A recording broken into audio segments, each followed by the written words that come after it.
Yes, ladies and gentlemen, welcome back to another episode of J1Q. Just one question, the podcast that is dedicated to bringing you education, inspiration, and resources to help you scale from where you're at to where you want to go. Today's guest, I'm excited to be talking to. We've talked some time before, and I really appreciate the energy that she's exuding into the world. And we're going to be talking about women's veterans empowering, right? As everyone knows, I am a veteran myself, so I really appreciate this because uh, one thing I try to show the world is that when we say thank you for your service to veterans, that's great. But we sacrifice way more than we serve, and sometimes people don't see that and they don't get to see it. So, without any further ado, let's go ahead and bring on our next guest. Ladies and gentlemen, give her a round of applause. I'm going to have her introduce herself as well, but let's do it. Hello. How are you doing? Hey. Hi, Lion. How are you? I'm doing well, Siobhan, and yourself? I'm great. Thank you so much for having me. I'm so excited to be here. Yes, man. This is so cool because we've spoke before, we've kind of went through some things, but now we get to kind of put those things that we talked about into action, and you get to kind of see it a little bit. So, I'm going to ask you in a second to introduce yourself to the listeners because they're going to be able to read and see the links and go to the pages and see what's written. But I love for my listeners to hear from my guests a little bit about who they are. So take a few seconds, let them know who you are, why you're here, and kind of what you're trying to accomplish. Yes. So, my name is Siobhan Cunningham. I am a U.S. Air Force veteran. I am also a social worker. I've been a social worker for over 20 years. And some little background behind that is that I met my first social worker when I was Army brat. My dad was stationed at Schofield Barracks in Hawaii, and my mom had some health issues. And so I met a social worker during all of that health stuff with her. And that's really where my passion to help others came from. And I served, I really wanted to help active duty personnel. And so I tried to get a job as a veteran at the VA. That didn't work out. And so I decided, why not serve? And so I joined the U.S. Air Force at 29 as a social work officer. And it was not the easiest transition for me, honestly. I kind of my dad jokes and he calls me a flower child. And he's like this paratrooper. So for me, I kind of took offense to that, like flower child, I'm tough.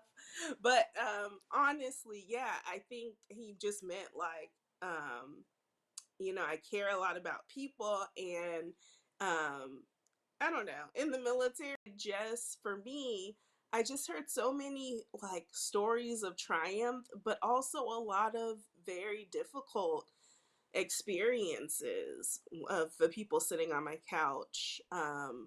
Yeah, and I Yeah. just decided when I got out that it was time for me to do something that was empowering Mm. for women, veterans in particular, because the real story is when I got out of the military, I worked at a veterans hospital, and when I saw the women in there, they were just still really dealing with a lot of stuff, and it seemed like the men were getting a lot of the attention. And so I thought, well, how can I help people when they before they get to this point where they're in an inpatient hospital? And so that's really where Empower Women Veterans came. And yeah, so I that's can I'm just like an uplifter, a fierce Yes. advocate for empowerment. I love that, and I can definitely see that. And it's go for me when you were talking and saying that. That kind of goes into that. I don't think I'm saying it the full thing correctly, but it's a phrase that says, "Be the change in the world that you want others," or something like that. Want to be. Yeah, Hmm. want to be. And so when you said, "Hey, I saw that they weren't getting the attention," sometimes we say, "Well, why aren't they? Why isn't no one else helping?" And it may just be as simple as saying, well, why don't I help? why don't I kind of focus on that? And I absolutely love that because they deserve it as well. And being a veteran, I know it's like a whole nother world when you're about to get out or when you're lost. You've done ABCD for years. And Yes. now you're like, what's the next letter of the alphabet? I don't know. Is it J, then back to B? Your world just kind of goes crazy with that. And so now you found a passion. You found something that you're working towards and you're geared towards helping out the women veterans. What's the process of getting that started? Because I asked that because maybe someone who's going to listen to this is probably saying, you know what, I want to help someone in my community, or I want to help. Who did you reach out to? Did you start just in? I was about to age myself and say encyclopedia, but they have Google now. So Yeah. did you start? What was your path to figuring this out? That is funny that you almost said encyclopedia. I did have a set as a kid, so we're probably not too far off, just so you know. But what? How did I start? I started by I just decided. It's weird. And the problem was, yes, you're right. ABC. I was only in the service for 4 years, and I joined at 29. But it was so ingrained in me, and I was an officer, so I even had leverage to do things, right? But it was so ingrained in me that there was like a process and step by step, and there's regulations that you can fall back on to find the answer. And so I kind of got stuck, honestly, trying to look and see who was doing what and trying to not recreate, not use my own wheel, but like mimic other people's wheel. And it did not help. I got very stuck. I wasted a lot of money on trainings and courses and coaching that absolutely didn't get me anywhere, because really starting a business, as you know, Lion, is about making a path and choosing to follow it, and then checking and seeing if you're doing what you need to be doing, and then correcting your work, not going back and finding another course or finding another coach or going in another group. And so that was the biggest. I had to realize that I cannot rely on other people to give me the courage to move forward on my dream. I have to just make decisions, be prepared to fail, figure out what failure means, and then evaluate that. And so that's my biggest thing. Thinking that I had to do it alone or trusting other professionals to help me. Because the reality is, the whole point of having your own business is to do what works for you. It's part of the quality of life that really helps us create a business that fits into your world, is, as opposed to in the military, your quality of life is kind of like, well, what what sliver of time do I have for myself today? And how can I use that little time to be happy and not in work hard, play hard mode? And so that was really the biggest thing for me, was just starting to trust myself enough to Right. fail and then bounce back. And I absolutely love that because, man, it's when you're talking about that, I'm picturing my journey and starting my businesses and stuff, and I'm like, yep, I've fallen a lot, and you have to course correct, and you have to do a lot of this stuff. And I have a saying that I heard on a movie once. It says that the streets aren't made for everyone. That's why they made sidewalks. Mm, And I think of that as saying, like, people think, oh, I want my own business, or I want to. They don't know the work that goes into this sometimes, right? And so the sidewalk might be better for you because not everyone's made to be a thousandaire, 100,000, a million.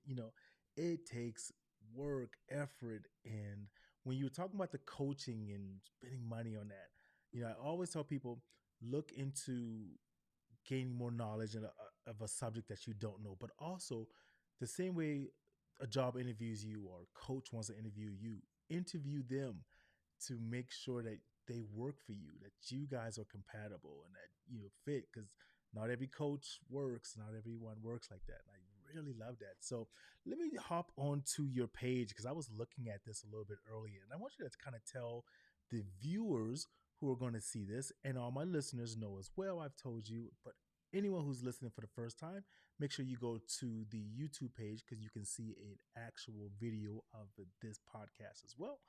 And we're on the webpage, which is Empower Women Veterans with an S.com. And we'll say it again at another point in the podcast. But kind of tell us what we've seen here when people first see this. What is this about? Yes. So, just going back to what I was saying about wasting time and money, um, it took me a long time to figure out what was important for my business, right? Mm, And I spent a lot of time like, how can I make money doing this?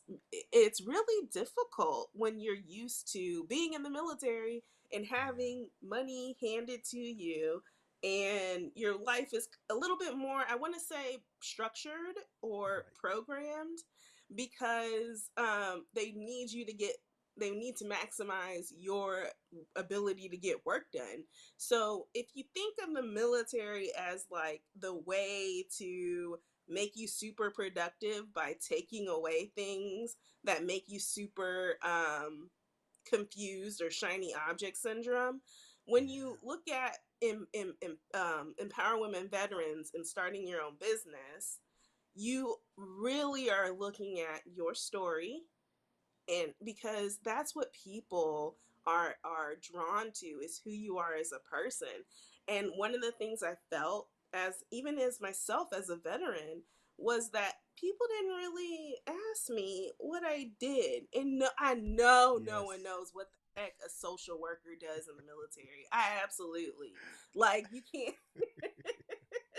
And so for people to, when they say like thank you for your service, I didn't do as many cool things as a lot of the women that I came into contact with, mm, on my therapy chair, or just by going out and doing outreach in the community as a social work officer. And so if no one's asking me what I did, then it's a travesty that they're not asking what these other women did.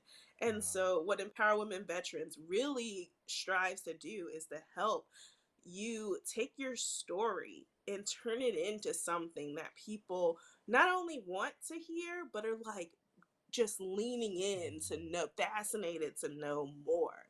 And so, that's about being your brand, and also sharing your story, and then continuing your mission. I felt very lost after I got out because my community was gone. My best friends, the ones who like had my back through the hardest time in my life. And yes, the military was the hardest yes. time in my life. Woo. Partially because I made it my hardest time. Like, I went in thinking it was going to be one of the biggest challenges of my life, and it became that. I'm Mm, sure there were things that I could have done differently, but I don't. For the longest time, I was dwelling on just being a complete failure in the military, because I am a very action oriented, results driven person. And so success in the civilian world did not equate to success in the military necessarily, because I right. never got into the politics. Like, I hated the politics. I didn't want to play the game. I just wanted to do my job. And that got me very far until there were two other captains that were all fighting for things that I was getting, because I wasn't playing games and I was just doing what I was good at. And Yeah. that's caring about people and being helpful. And so I really end up in the hot water, because in the civilian world, things aren't as serious as they are in the military. Everything leads to death in the military. Like, everything. Someone Everything. dies. And I love that because when you're sharing this and I'm seeing your page, and ladies and gentlemen, if you're looking for a community, like-minded people, and if you felt kind of like what Siobhan was saying, I don't know what I'm doing, my community's lost, make sure you go to her website and check this out, because first thing you see on there is, like she says, share your story, right? Continue your mission. Because sometimes when you get out, you're like, what is my mission? I don't have a mission anymore, right? Have you lost your sense of community? This is something, in a place where you can come and still be a part of like-minded individuals who are like you. So make sure you go and check this employer or entrepreneur. I love the feel of the, oh, look at this showing the muscles. Oh, don't do it too much. If you're ready to pursue your passion and continue your legacy of service, then this is the perfect place for you. Schedule a free call with her, right? Get on there and see exactly what you can do, how you can be a part of that. You're not left out, you're not left behind. I know in the Marine Corps, we have a saying, I'm sure some other branches may as well, is that no man left behind, and that includes women. That's just a saying with it. And I think we even shared before, when I first spoke to you, that I was prior Air Force as well, and then I went to the Marine Corps, which is opposite. People usually go from the Corps to the relaxation, and they're like, "What are you doing?" And so, but yeah, that's a whole other thing. But I like the concept. I love, no, not even like, I love the concept of this because it's that simplicity of just saying, you know what, there's still someone here for you. And sometimes when people, I think the biggest thing people can lose that makes them feel like they have nothing else in the world is hope. And when people lose hope that I can't make it, I can't, a lot of things. And this still gives someone hope that there's other people out there who can listen to them. And I absolutely love that, and the caringness. And like you said, your job, you were skyrocketing for because you cared. And people do not care what you know until they know that you care. I think it's Maya Angelou that said that, or someone like that. If people can see authentic, and they can see when you're BSing and you're not real and you're not caring about them. So I love that. I also saw recently, if you can talk about this as well, you and I think it's someone else, you're doing some sort of a blogging experience. If anyone out there is trying to learn about that, can you kind of talk and share a little bit about that as Starting to well? blog. And so what I only have 3 posts up, but it took me 4 years to actually just do it. And that's one of the things that I discuss in this blogging summit. So, Lisa Atkinson is doing the Future of Blogging Summit. It starts today, Monday, February 27th, and it's all week. One thing I love about Lisa, and this is the thing about finding the right coaches, the right the right group of people to be a part of your ecosystem of success, is she is a blogging coach who definitely cares to the point where she even gave all of her students a section of her summit where we talk about how it is starting a business, and it's like a new blogger showcase. And so I'm really excited to be featured in there, and I'm talking about the 3 devastating distractions that keep you from making clients and getting cash. And so I just talk about a lot of the mindset stuff because, again, I'm a social worker, a mental health professional at heart. So we talk about the mindset stuff and how community is so important to success in your business. And I know, Lion, you have a great community that I am a part of, and I very much appreciate, being a part of that. And so I talk about the community being important, and I also talk about like the easiest steps to structure your business moving forward. Because for the first 4 years of this thing, granted, I was pregnant twice and a newlywed. So I had a lot of other things going on during the last 5 years of my life. But I was kind of all over the place and just throwing things at the wall and seeing what sticks.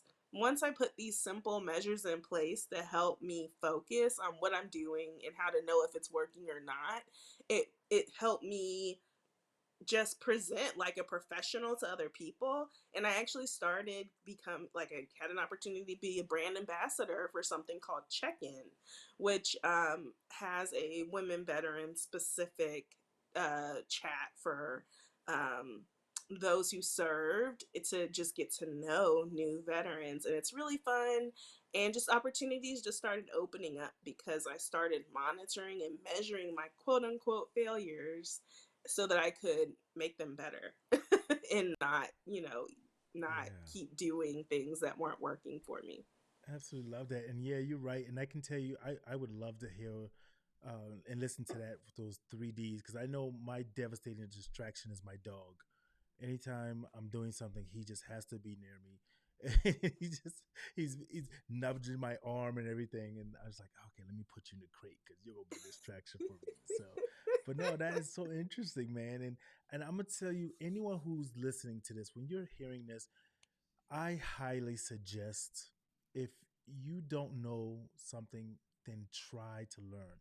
If you're interested in blogging, attend the summit, read, learn, because when we try to do it ourselves and think we can do it all by ourselves, whoo, you're putting a whole lot more pressure and stress on yourself. So just simply get aboard and hop on and listen to these professionals.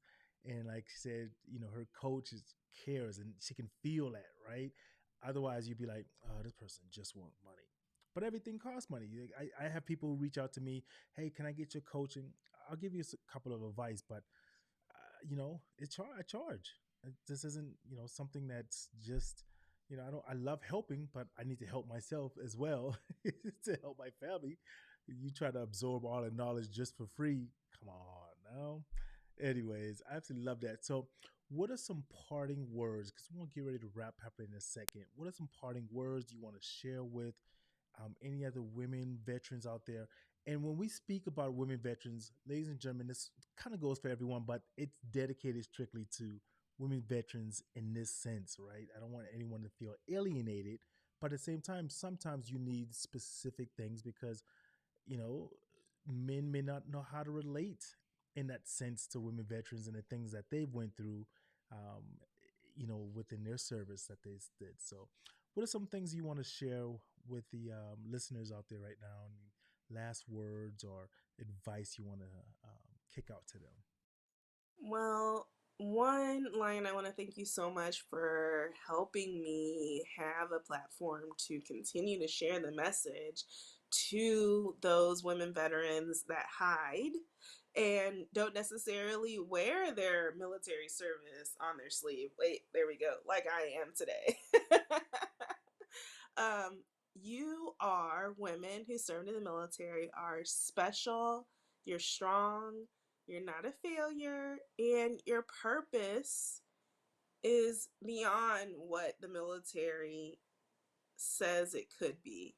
So I want to just let anyone who out there who served and is looking for a community um, to just reach out, because I know firsthand how it is to feel dismissed and how it is to feel as if your service wasn't as important as someone else's. I have literally been at a comedy show where the guy comedian was like, if you served and didn't deploy, did you really serve? If you served and had a desk job, did you really serve?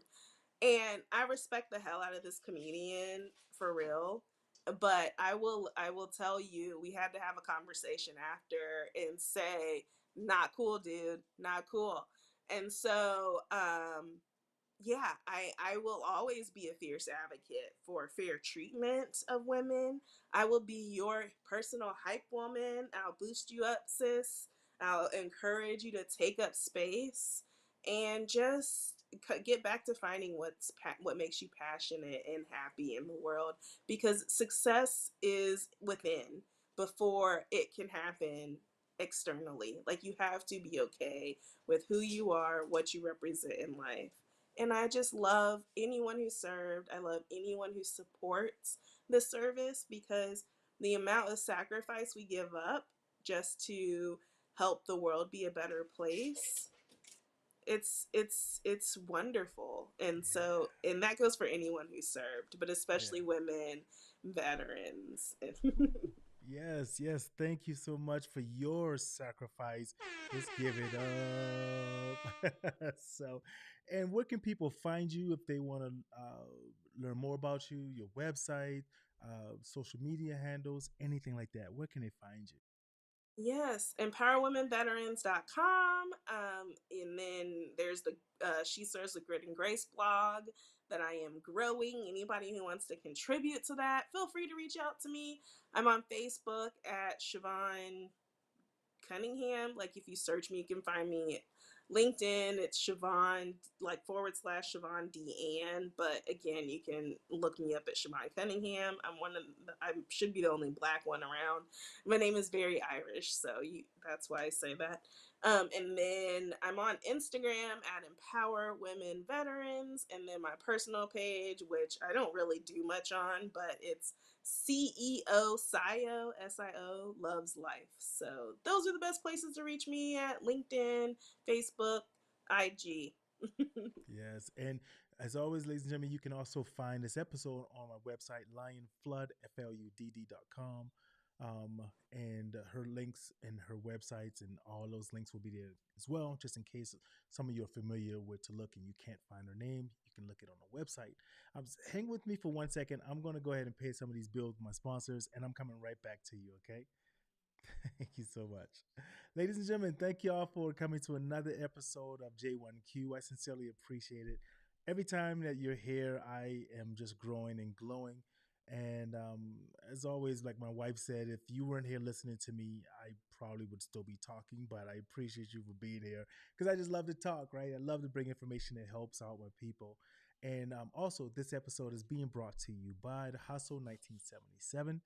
For those who grind, you deserve to relax. Why not relax with a nice, smooth tasting brand of whiskey? Hustle 1977, and also sponsored by sponsor Grammarly. Grammarly, who makes sure that everything that you're typing is coming out correct. Check out Grammarly on their website as well. Thank you, ladies and gentlemen, for tuning in another episode. And as I always tell you, keep living while you are alive. Here I come.